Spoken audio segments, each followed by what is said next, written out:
Assalamualaikum warahmatullahi wabarakatuh. Halo sahabat bisnis dimanapun Anda berada. Jumpa lagi dengan channel yang senantiasa memberikan edukasi terkait atau info terkait bisnis, riset, dan marketing. Saya seperti biasa ditemani oleh Ibu Ani, founder dari Bintang Riset. Dan kali ini kita kedatangan tamu seorang marketer profesional yang sudah lama malang melintang di dunia marketing. Kita sapa, beliau adalah Bapak Hafid Fahruzi. Ya, apa kabar Pak Hafid? Alhamdulillah Pak. Siap Pak ya? Siap, terima kasih banyak nih dikasih waktunya di channel yang berbahagia ini. Amin. Oke. Nah, Pak Hafid berbicara tentang marketing itu kan, saat ini kan marketing dipandang sebagai suatu karir yang seksi ya, cukup seksi. Betul. Ya. Karena dia berhubungan dan transaksi perusahaan. Tapi di sisi lain orang kayak alergi sama marketing, karena marketing identik dengan target, penjualan, buat orang nggak bisa jualan, atau identik dengan sesuatu yang sulit gitu lah. Nah, menurut Pak Hafid gimana nih menyikapi itu sebagai orang yang udah lama di bidang marketing? Oke, salam kenal. Sebelumnya nama saya Hafiz Fahruzi. Saya saat ini bekerja di PT Infomedia Solusi Humanika. Kami dari perusahaan outsourcing yang berada di naungan grup Telkom, gitu ya. Luar biasa sekali ya. Oke. Dan saat ini kalau berbicara masa pengalaman marketing atau tell story, kebetulan saya dari lulus dari Politeknik ITB langsung bekerja, selalu menjadi supporting marketing. Kalau kita berbicara masalah marketing, kita harus tahu dulu marketing itu apa dan sales itu apa. Karena marketing dan sales itu pada prinsipnya adalah mereka orang-orang yang paling diunggulkan oleh perusahaan. Kenapa? Karena ada di paling depan. Iya. Ada terdepan yang ada di perusahaan. Dan memang kalau kita berbicara secara terminologi atau pengertian, marketing dan sales itu kan beda. Tetapi pada implementasinya banyak sekali yang mengatakan marketing adalah sales adalah marketing. Gitu. Whatever lah. Intinya pada saat kita bekerja ya kita lakukan yang sebaik mungkin, gitu kan ya. Kalau ditanya pengalaman menjadi marketing dan bagaimana kira-kira bisa menjadi marketing profesional tuh bagaimana caranya? Sekarang gini, sebelum saya membahas itu, saya mau tanya sama teman-teman. Pernah nggak teman-teman melakukan sebuah promosi harus dibayar dan tidak dibayar? Contoh aja deh. Mohon maaf, kemarin Kang Wahyu makan di mana? Padang. Makan nasi Padang. Ya. Nasi Padangnya di mana? Sederhana itu ya. Lokasinya di mana? Lokasinya di Jakarta daerah Tengah. BSD. Harganya di sana gimana ya? Relatif ya, kalau bicara murah mahal relatif ya. Nah, teman-teman sadar nggak? Kalau misalkan beliau-beliau ini baru saja sedang mempromosikan nasi Padang di warung Padang yang ada di BSD dengan harga yang relatif, dibayar nggak mereka? Nah, basically atau pada prinsipnya semua manusia itu adalah seorang sales. Jadi tidak aja kepepet ya Pak ya? Kalau kepepet itu secara empowernya itu benar-benar jadi marketer handal atau sales handal gitu kan. Gitu. Pada saat nganggur nggak punya apa-apa, jual kulkas, Oh iya. jual sepeda motor. Kalau udah kepepet itu kita benar-benar jadi sales yang kuat, yang bagus gitu kan. Nah sekarang kalau kita berbicara masalah marketing, dahulu selalu kita pelajari yang namanya 4P, ya kan. Ada promosi, marketing mix, ya betul. Ada promosi, kemudian ada price, kemudian place, dan satu lagi produk. Kalau untuk sebagai pemula gitu ya, kita harus wajib menguasai ini, gitu ya. Pak, saya mau bikin sebuah usaha. Kira-kira sebelum itu terjadi apa yang harus kita persiapkan? 4P ini. 4P ya. Ya bahkan orang yang tidak memiliki pengalaman atau tidak mempelajari marketing mix, mereka pun tanpa sadar telah melakukan hal itu tersebut gitu loh. Gitu ya. Misalkan saya mau usaha apa? Usahanya warung makan di mana? Di depan perkantoran. Artinya perkantoran itu kan Senin sampai dengan Sabtu atau Senin sampai dengan Jumat, gitu kan ya. Kira-kira di situ komunitasnya berapa? Berarti kan ada proses yang namanya satu kita menentukan tempat, kita produknya sudah ada, kita sudah dapat tempatnya di mana, kemudian bagaimana cara membuatnya. Iya, artinya kalau kita sudah cara langsung price juga mempengaruhi kan, karena sangat targetnya kan perkantoran ya. Betul. Jadi, berapa harga yang dirancang untuk target. Ini yang ketiganya adalah bagaimana saya mengetahui perilaku dari konsumen yang akan saya sasar. Ada banyak ya di perusahaan termasuk saya dulu kerja itu sering mendiskreditkan orang marketing. Produk gak laku ini salah marketing. Produk ini salah marketing. Terus terang yang namanya marketing, sales kalau di perusahaan besar adalah musuh dari yang namanya orang accounting. Iya. Gitu. Sering Musuh dari gitu. orang produk, dan itu pasti akan terjadi dan berlaku pun dengan saya gitu. Dimanapun Gitu di ya. Pak Heranto. Dimanapun, Iya. iya. Sampai dengan saat ini, bro, gimana target lu? Mm-mm. Baik-baik aja. Gitu. Bukan, maksudnya sudah tercapai belum? Oh, masih dalam proses, gitu Iya. kan? Terus kalau nanti misalkan diminta saya butuh biaya ini Nah, untuk promosi, apalagi terkait nah biaya itu ya. penting mikir-mikir tuh, gitu kan. Biasanya ribet Keberatan tuh untuk masalah. mengeluarkan gitu kan. Biasanya ribet masalah biaya nih. Iya. Marketing minta biaya promosi, Iya. orang keuangan uang melulu kamar uang masuk kan ya. Nah, tapi Ya. akan berbeda dengan finance. Bagian finance kadang-kadang berpikiran begini, gua ngeluarin sekian, nanti gue dapat berapa. Iya. Nah, Ya, kalau gitu. finance begitu rata-rata. Tapi itu bahasan di internal ya teman-teman ya. Tapi itu sudah menjadi rahasia Itu udah umum. jadi rahasia umum. Hal Bagaimana? seperti itu gimana cara mengatasi Pak Iya. Wahid? Satu. Berita-berita miring tentang marketing gitu. Baik, tapi kita juga harus objektif dan realistis juga terhadap lapangan gitu kan. Apa yang terjadi di market itu perlu kita sampaikan. Gitu. Memang banyak sekali yang kalau di perusahaan besar pasti akan terjadi gapnya di sana. Gitu. Tetapi mau tidak mau itu harus tereksekusi kan. Gitu. Apapun caranya, gimana pun kondisinya itu harus tereksekusi. Nah, itulah yang harus kita cermati. Bagaimana cara penyampaiannya? Ya, itulah kemampuan kita seorang marketing untuk melakukan negosiasi secara internal. Iya. Gitu. Keluarnya juga jago negosiasi, internalnya juga Ya, harus jago negosiasi. Merangkul semua kalangan lah gitu. Nah, itu dia. Karena biasanya ya itulah Jar Basuki mau beo ya. Iya. Jadi kalau memang mau sukses tuh biasanya emang ada aja harus Dikorbankan, ya. ada yang harus dikorbankan. Ada iya. berbiaya lah gitu lah. Iya. Tapi ya itu tadi prinsipnya jangan sampai biaya keluar banyak, dapatnya enggak ada gitu. Tapi bagaimana keluarnya biayanya sedikit aja tapi dapatnya banyak nih gitu. Iya, Itu pasti iya. yang paling Itu banyak juga ada disukai beberapa Itu oleh kan leader. selalu menggunakan prinsip ekonomi. Ya. Pengeluaran seminimum mungkin, penghasilan Pendapat semaksimal mungkin. Betul. Itu yang selalu menjadi satu paket ya dengan tugas seorang marketer ya. Iya. Gitu. Saya punya pengalaman gini. Di beberapa industri yang pernah saya dapati, jadi pada saat saya ngelamar sebagai senior account officer gitu ya.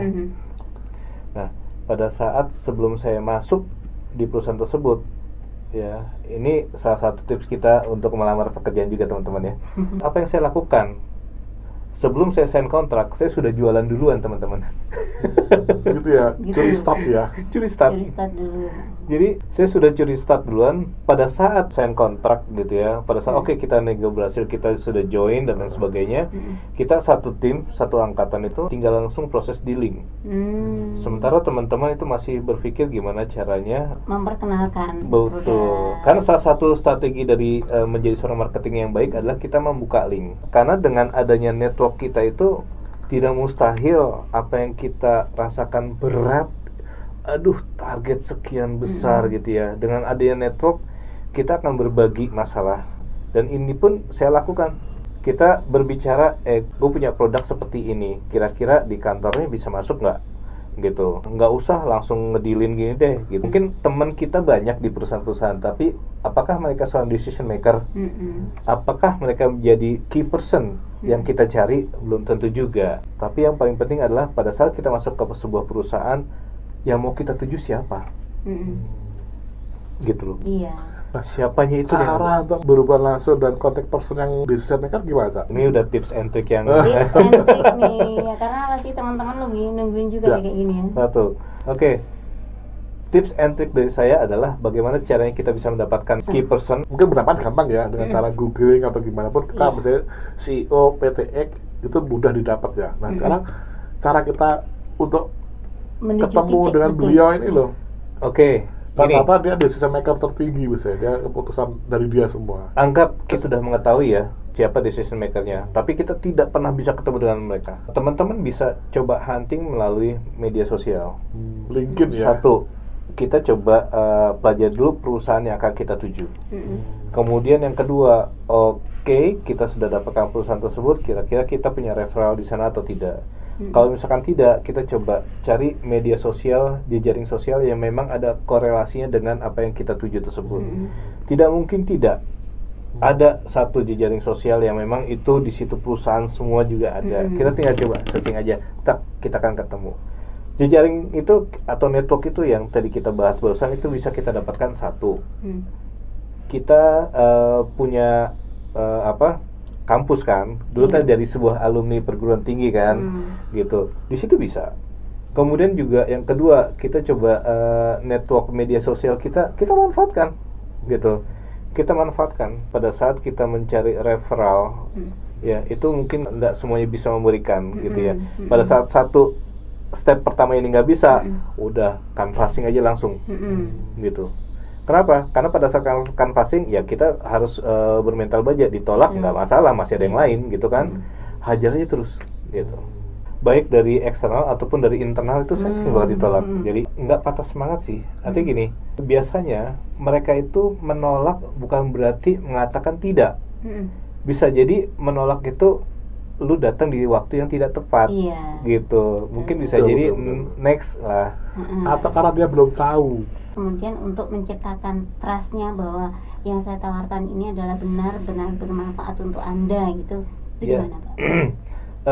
Oke. Kalau yang seperti itu, kita butuh waktu untuk bisa masuk ke dalam ya, gitu.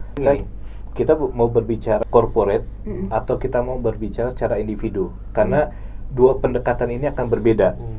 Kalau kita sebagai marketing untuk corporate, step-stepnya ini akan cukup panjang sekali. Dari kita mempersiapkan product knowledge kita harus di dalam kepala, kemudian kita harus memahami bagaimana perilaku konsumen kita yang akan kita tuju. Pada saat kita tidak ketemu dengan orang yang tepat, paling saya hanya bertanya, Bapak bisa mereferensikan saya ke siapa? Jadi di situ pentingnya kan menjaga sikap ya. Sikap personal branding kita sendiri. Betul sekali. Wah, menarik nih teman-teman, personal branding kita bisa bahas nanti di lain waktu ya. Iya, di lain waktu gitu. Oh ya, Pak Afid, tadi kan Bapak berbicara itu terkait dengan pemasaran B2B ya, business to business. Nah, sekarang pernah nggak pengalaman B2C atau B2G, business to business, business to customer atau business to government?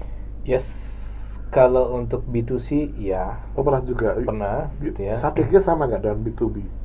Ini B2G, B2B dan B2C. Ini agak sedikit berbeda ya pendekatannya teman-teman ya, gitu.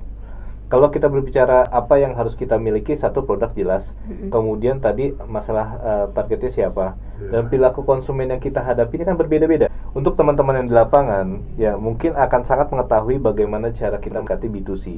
Pada saat kita berbicara dengan B2C, kita harus tahu perilaku konsumen. Tadi kan saya sebutkan, untuk menjadi seorang marketing itu harus mengetahui perilaku konsumen kita seperti apa. Konsumen A atau mungkin populasi di sebuah daerah, dia ternyata sangat menikmati dengan produk A, gitu.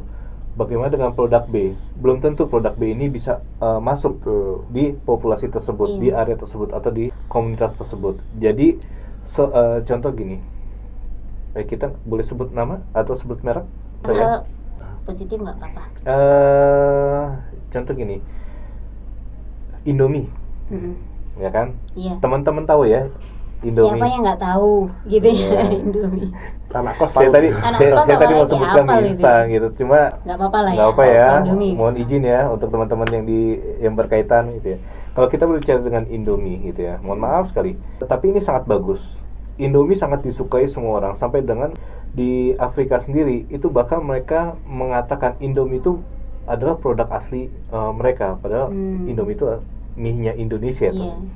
Indomie ya, Indonesia mie gitu kan. Nah, kita orang Indonesia biasa menikmati makanan yang mie yang biasa standar gitu ya. Nah, tetapi orang-orang yang di Padang contoh, apakah mereka menyukai gitu? Mungkin iya, tetapi ada satu waktu mereka akan berinovasi atau mengeksplor, melakukan sebuah improvement dengan cara apa? Ada kan ya mie rendang, rasa Indomie rasa rendang. Nah, itulah cita rasa lokal. Cita rasa lokal mulai dimunculkan. Iya. Ada yang nggak suka ya sudah, kan masih ada yang regulernya, ya gitu kan. Kemudian ada mie soto, ada Coto mie goreng Makassar. Aceh segala macamnya. Itu kan adalah sebuah Bas. eksplorasi. Itu kenapa? Karena seorang marketing itu bisa memahami dengan cita rasa yang ada itu untuk dieksplor. Oh mungkin satu ini nggak bisa, ya sudah, nggak usah dipaksakan, masih ada produk yang lainnya Iya. gitu kan.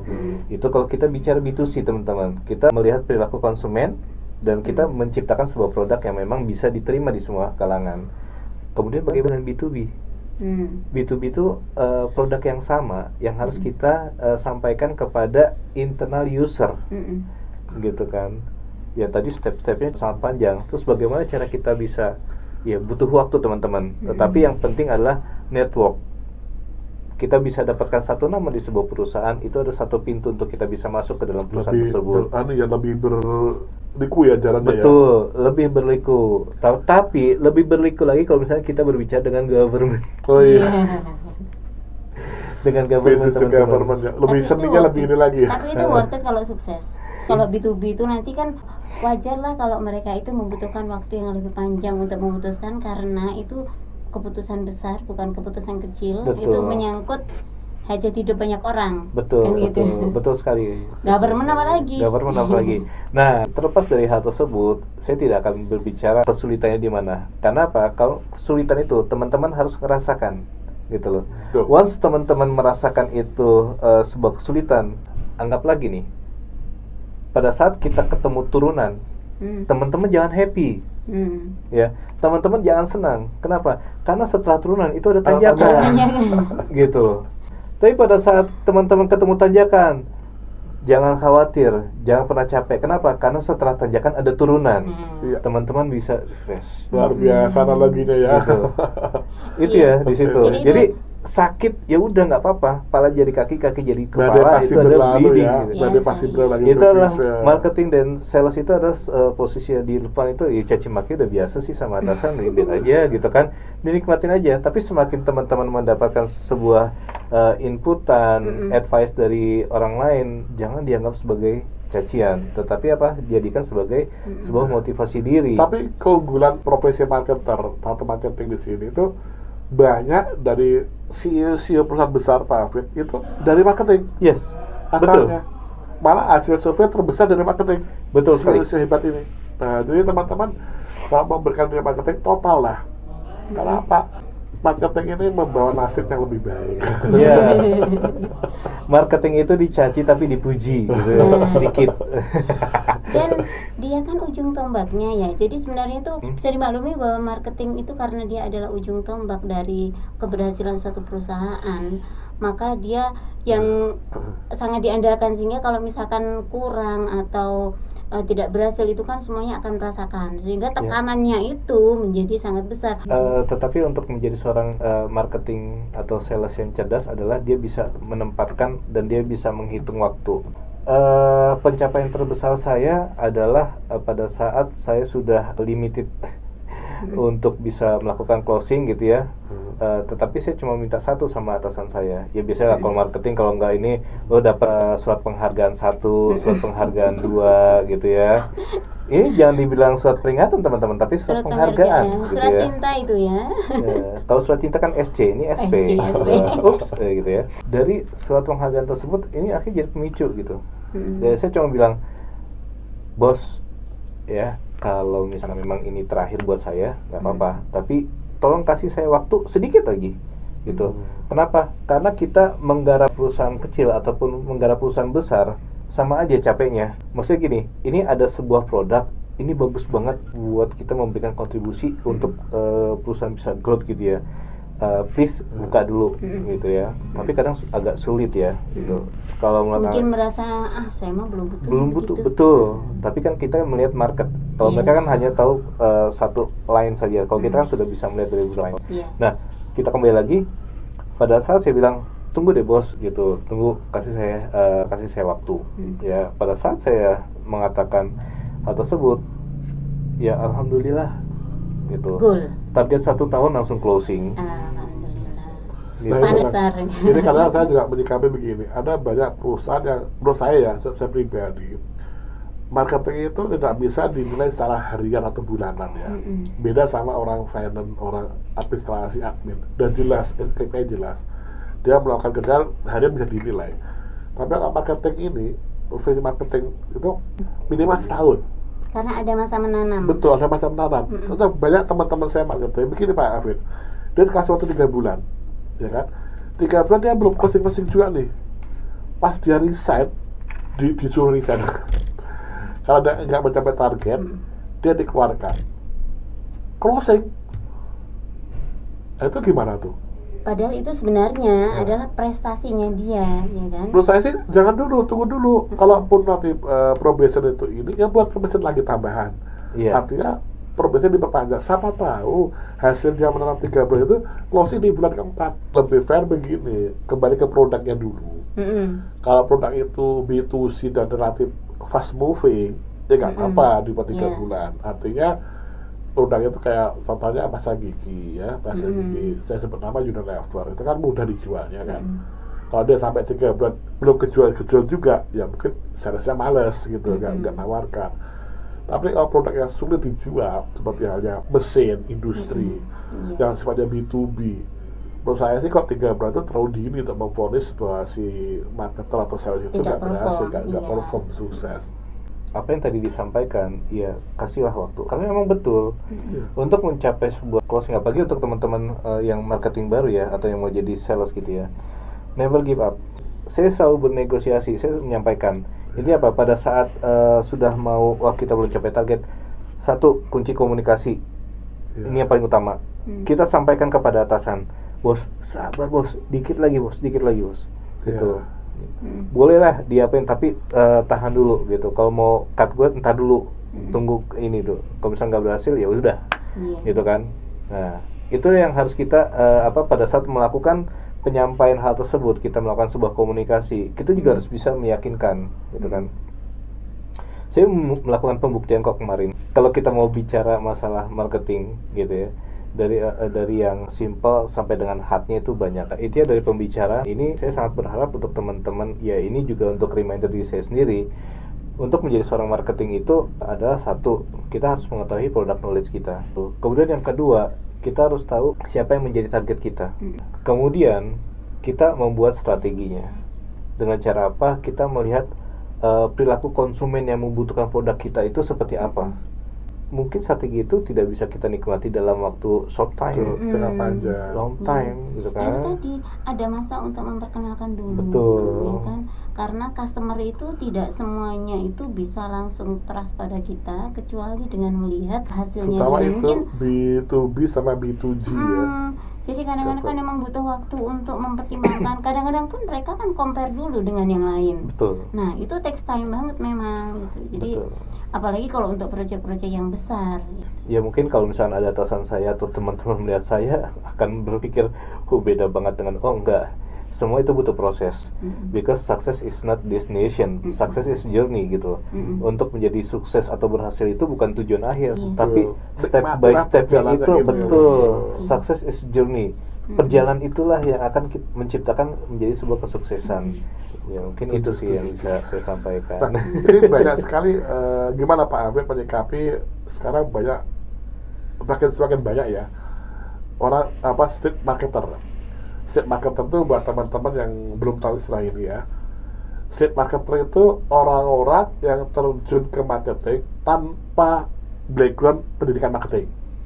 Nah, itu gimana Pak Afid? Itu. Tadi saya bilang di awal, ya semenjak kita lahir itu, ya sudah ada marketing kita itu ya? Sudah dibekali oleh hal-hal yang sifatnya sudah alamiah gitu. Cuman mungkin teori-teorinya yang belum memegang gitu. Kadang seperti ini. Jangan disalahkan sebuah perusahaan itu mengangkat seseorang dengan edukasi yang kurang untuk menjabat posisi tertentu. Kenapa? Karena dari experience dia itu ternyata belajar lebih banyak, lebih pintar dibandingkan kita. Satu, dia akan melihat bagaimana pasar itu membutuhkan, ya, bagaimana pasar itu bergejolak. Dia akan melihat itu. Ya kadang kita yang terlalu fokus dengan pendidikan, bukan berarti tidak ya, berarti tidak. Merasa hebat gitu ya. Merasa hebat, wah, gue lebih pintar. Enggak. sebenarnya pinter itu karena bukannya kita bodoh, tapi ente-nya doang yang kepinteran gitu kan. Saya lebih bukan gini, kita tahu lebih dulu aja. Iya, bisa seperti itu. Kayak dosen sama mahasiswa, dosen itu lebih pintar, belum tentu. Dosen hanya tahu lebih dulu. Iya, dibandingkan mahasiswanya. karena dia tua lebih dulu gitu kan. Iya. Nah, ya baik lagi. Kita dari kecil sudah diajarkan untuk bisa bernegosiasi, sudah bisa menjadi seorang sales, sudah bisa menjadi orang yang pandai berkomunikasi. Sebagai contoh, anak bayi aja, Iya, ya, balita aja, itu negosiasinya paling jago loh. Oh, jago, Pak, beli mainan itu Pak ya, ya Pak ya. Nggak Pak, mau ya. dia melakukan hal yang nggak kita inginkan, tapi dilakukan, dan akhirnya apa? Mau tidak mau kita beli. Ya, kita merealisasi apa yang menjadikan permintaan mereka. Iya.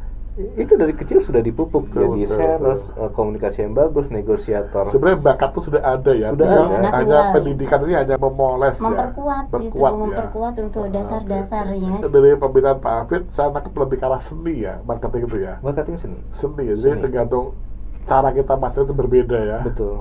Oke. Saat ini saya pun juga sebagai marketing di salah satu perusahaan outsourcing yang tadi saya sebutkan. Teman kalau butuh outsourcing bisa ke saya juga. Nah, itu teman-teman. Catat nih. Mm-mm. Diulang boleh dong namanya perusahaannya. Infomedia Solusi Humanika. Betul. Nanti ada kalau di sini, ya, Iya. nanti ada di sini. Ya, nomor teleponnya juga ada di sini ya.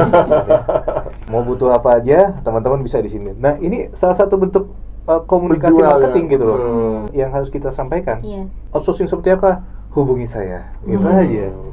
Iya. Ya kan?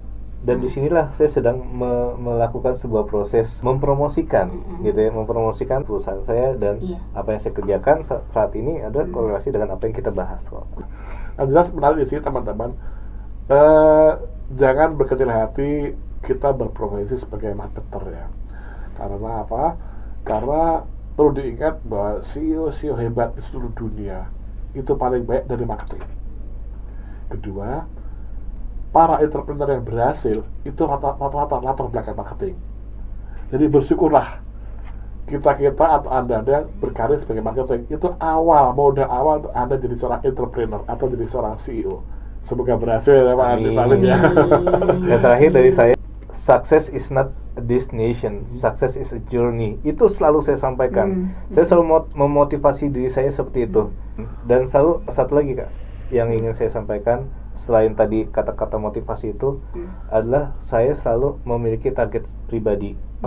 Misalkan gini, saya ingin membahagiakan ibu saya untuk pergi haji. Saya selalu luar biasa. taruh tuh foto ibu saya pergi haji. Ada goal yang akan dicapai. Ada goals pribadi gitu. Dan itu Sebenarnya menjadi materi buat konten. nanti loh. Saya bocorin sekarang nggak apa-apa deh. Bocorin. Gitu. Ini anggapnya Karena- ini adalah trailernya. trailernya gitu ya. Trailernya. Oke teman-teman, kurang lebih seperti itu. Semoga membawa manfaat. Jangan lupa untuk like, komen, dan subscribe channel ini. Demikian, sampai jumpa. Assalamualaikum warahmatullahi wabarakatuh.